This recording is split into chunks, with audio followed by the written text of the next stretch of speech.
So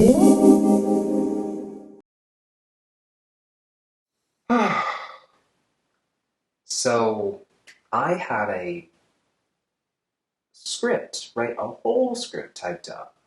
I was prepared. I had my notes together. I had examples. I was so excited that I was prepared to record this video. And when I went to grab my laptop to check the script, it was gone. Gone to the wind. Lost to the depths of the interwebs. So guys, I don't have my notes for this video. However, I don't want to push this video off anymore.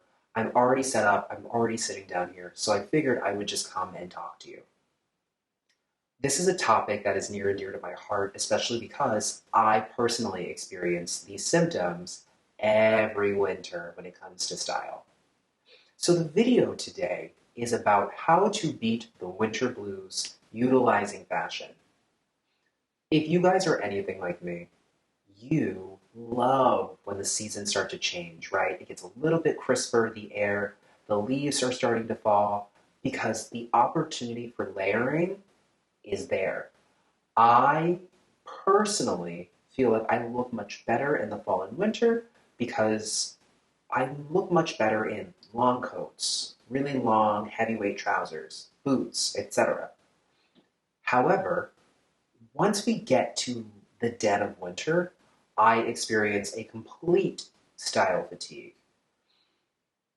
It becomes less about the form and more about the function, where my only concern is, how do I keep warm? And I don't want that. So I sat down and I came up with a list of just some advice that I am going to follow and I thought might be great to share with you, of what you can do to keep yourself from feeling that style fatigue and to keep your winter wardrobe exciting and to keep your outfits feeling fun and fresh. I've got 4 tips here. They're nothing earth-shattering, but they're just some things to think about that I personally believe will really be helpful. So, without further ado, guys, let's get right into it. I'm going to make a promise not to ramble too much. So my first tip is to start incorporating your winter essentials in more exciting colors. Now, we all know that when it comes to shopping for winter clothing, your options primarily are black, gray, dark brown, beige. And I understand the reasoning. There seems to be this unspoken rule that winter necessitates wearing dark colors. I don't actually understand why that is, but it's the unspoken rule. And I guess the good thing is that those colors are neutral, so they really go with everything. However, when your entire winter wardrobe is devoid of color, that does have an impact on how you feel. Now, I'm a person who personally loves black. I love monochromatic dark outfits. That's not the issue. However, I reach a point eventually where I open my closets and I'm like, yikes, this is so lifeless and somber. And then I'm not excited right anymore. So I made a point last year to buy some turtlenecks and slightly thinner crew neck sweaters in really fun colors. I picked up a slate blue, I picked up a really light icy gray, I picked up a magenta pink, I picked up a teal, and I picked up a royal purple, and then I refreshed my white because it was a little yellowed and a little dingy. So these are pieces that really work hard in my wardrobe, right? I wear a turtleneck or crew neck sweater almost every day when it's really my first layer, if you will. And so now, instead of just black, dark gray, beige, I've got these poppy, vibrant colors that feel fresh and exciting. So now, even if I do a black jacket, black pants, black shoes, I put that magenta turtleneck underneath. It still works seamlessly with the outfit, but now I've injected that with a sense of vibrancy and a sense of punch that makes it more exciting. So it doesn't just have to be ready to wear. You can also do this with your hats, your scarves, your gloves, right? All of those pieces that serve a purpose in keeping you warm, try to slowly incorporate new colors.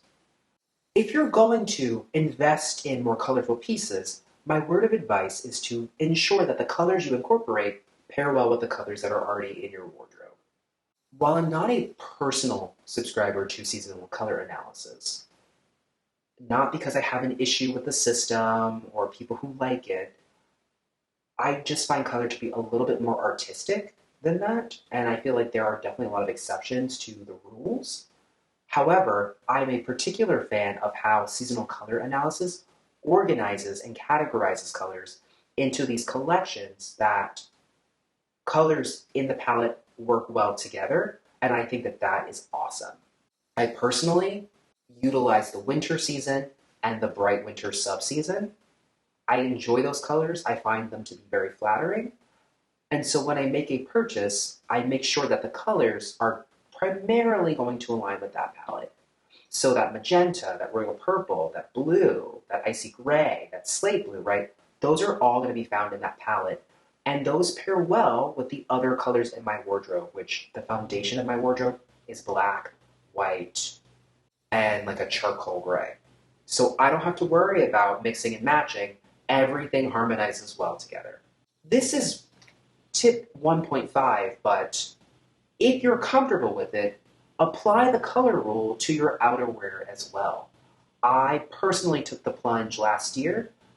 I bought a purple overcoat. It was a Sergio Hudson and Target collaboration, and I love it. That purple overcoat, it's dramatic, it's heavyweight, it's very warm, but it's purple. So it just feels a little bit fresh when I get fatigued of wearing a black wool overcoat. I also upgraded my puffer jacket. I had a navy blue puffer jacket from Tommy Hilfiger that I had for years. And I upgraded and got a Candida Goose in silver. And although silver might not seem practical, it's still a great neutral. But it's reflective, it's bright, it's light, and that feels a lot more comfortable for me to wear, every other day. And so I'm always excited to wear it. I love it so much. So consider doing that. So my second tip is to invest in thermal underlayers.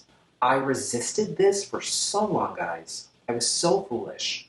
I was like, no, that's for old people. I don't get cold, blah, blah, blah, blah, blah, blah, blah. All the typical stuff. But my mom finally convinced me to try it out. And I am on the bandwagon, and I'm never getting off.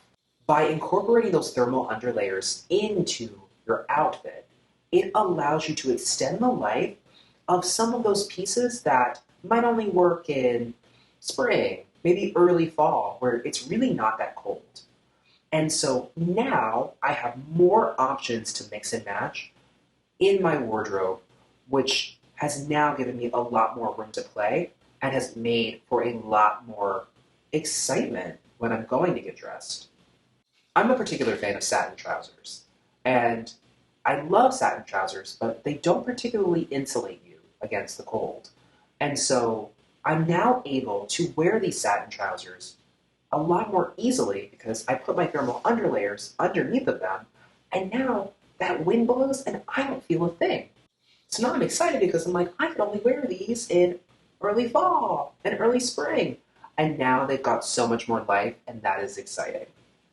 I know that Uniqlo's Heat Tech line is particularly popular, and I totally understand it. The reviews are out of this world. However, you don't have to do Uniqlo. There are so many options. I personally purchased my thermals from Costco. They're the brand called 32 Degrees, and they are fantastic. They're ultra thin. I barely feel them. All of those pieces now have an extended life, which is great for me. Tip number 3 is to embrace fur or faux fur, whichever is your preference. Fur adds an interesting texture to your outerwear, your accessories, even your shoes. That is the wonderful thing about fashion and how it evolves, is that things we never thought would be possible are possible. So I dipped my toe into this trend by investing 2 years ago into a teddy coat. Now, whether teddy coats are in or out of style doesn't matter too much to me. I really like the look and I love the texture. Mine is a giant cream one with 3 buttons. I believe it's from BCBG, Max Azria, that my mom got for me from Macy's. It is incredible. It's like I'm the Yeti, It's so warm, it's so robust, and when I wear it out, people are like, wow, that coat is awesome. And you look really comfortable and cozy. And I'm like, I am. It also adds texture to my outfit, which I always like to incorporate at least one tactile element to any ensemble that I put together because it just makes it that much more interesting. I've also taken the plunge, and if you saw my What I Got for Christmas video, I gifted myself a pink, overly dramatic faux fur piece from Chunpeng LDN, which I got from Essence. And so I feel like I'm royalty when I wear it because it's just so over the top. It's so ostentatious, but it's exciting. And so that's what I'm saying. It's exciting, it's fresh, it's fun. That's what fur does. If you're not particularly keen, the really great thing is that the options are endless when it comes to faux fur or fur outerwear. You can really get fur in any style. You could do a denim jacket or a bomber jacket that's fur lined. You could do a swing coat. You could do a bomber style in fur. You could do cropped, long, mid-length. It's all up to you and whatever is comfortable. If you're not particularly keen on a jacket, try accessories. Gloves, hats, scarves. My mother has a beautiful faux fur scarf in a Bordeaux and pink. It's two-tone. And when her neck is a little chilly and she wants to look like a rich auntie, she pops that on and it elevates the whole look. Give it a try, guys. It is on trend, but it's the type of thing that will have longevity and you'll be able to wear for decades to come. My fourth and final tip is to elevate your boot game for the season.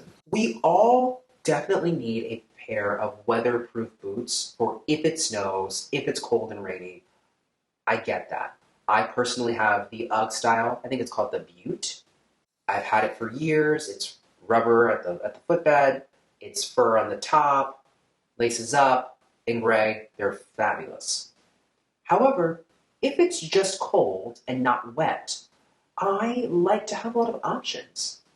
I have Cuban heel. I've got lug sole. I've got combat boots. I've got suede. I've got navy, purple, black, cream, pink. They keep me warm, but I like the options. And what you want to ensure, right, is that if the top of your outfit is beautifully weather appropriate, you really want your shoes to help complete and finish the look. Last year, I invested in a pair of On Demi Meester combat boots, which had been on my wish list for forever. I wanted something totally different from anything else in my closet, and these boots were the answer. They're a pair of knee-high combat boots that buckle, and they're incredible. Now, is this look for everyone? No. Is it functional? I would argue yes. So while, yes, they're tall and maybe impact mobility ever so slightly, I've now been able to wear shorter pants without having to sacrifice warmth. Because the boots come up to right below the knee, I can do a culotte now, or like a shorter trouser, and not have to worry about my skin being exposed and me being chilly. Plus, it's an unconventional look, right? So it's bringing some new interest, right? A new interpretation on some more familiar styles. If you're looking to spice it up, definitely up your boot game. It's a decision that you will not regret. So guys, I apologize if this was a little bit unorganized or a little bit unfocused. I did my best to speak as concisely as possible and to recall what I wrote in my script. I'm sure I missed something, but I still hope that you were able to find some inspiration from the tips that I shared. Definitely choose, one piece of advice or two that really speak to you, but slowly ease yourself into it, right? Don't just go out and buy all new sweaters and bold, punchy colors. Do it in a way that works for you, right? The more comfortable you get, right, the more success you find, the deeper you can delve into it until you really reach a level that feels right for you. I know that I am ready. I did all my investing last year, and so now I've got all the pieces that I need to stay stylish for the winter. and I'll start to share my looks as I put them together. Guys, thank you so much for watching. Please don't forget to like, comment, subscribe, share with a loved one, and I'll catch you guys in my next one. Bye.